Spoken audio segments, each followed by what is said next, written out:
Madame la Présidente, merci, chers collègues. Donc, je vais intervenir sur les rapports 13 et 14. Donc, bien évidemment, nous allons voter favorablement ces deux rapports pour la subvention de 700 000 € qui va permettre donc à nos sapeurs-pompiers de travailler et d'être formés dans les meilleures conditions. Sachant que les sapeurs-pompiers, évidemment, comme on le sait tous, c'est un métier à haut risque qui est aggravé aujourd'hui par la crise sanitaire du Covid. Alors, les marins-pompiers de Marseille ont bénéficié, l'ensemble de l'effectif, y compris les administratifs, ont bénéficié d'une prime Covid de 1 000 € par personne qui a été versée au mois d'octobre par la ville de Marseille.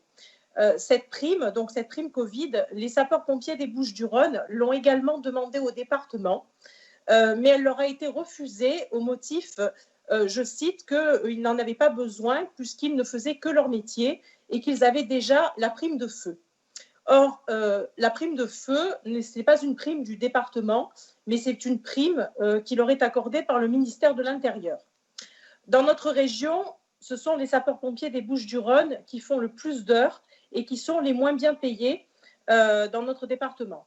Les agents administratifs du SDIS, eux aussi, ont bénéficié de cette prime Covid. Donc, par contre, les sapeurs-pompiers, eux, qui sont sur le terrain, ne l'ont pas eu. Donc, Madame la Présidente, puisque vous êtes de fait la présidente du SDIS, j'aimerais, au nom de notre groupe, que nous vous demandons d'octroyer cette prime Covid exceptionnelle pour nos sapeurs-pompiers professionnels des Bouches-du-Rhône, qui eux aussi méritent notre solidarité. Merci beaucoup.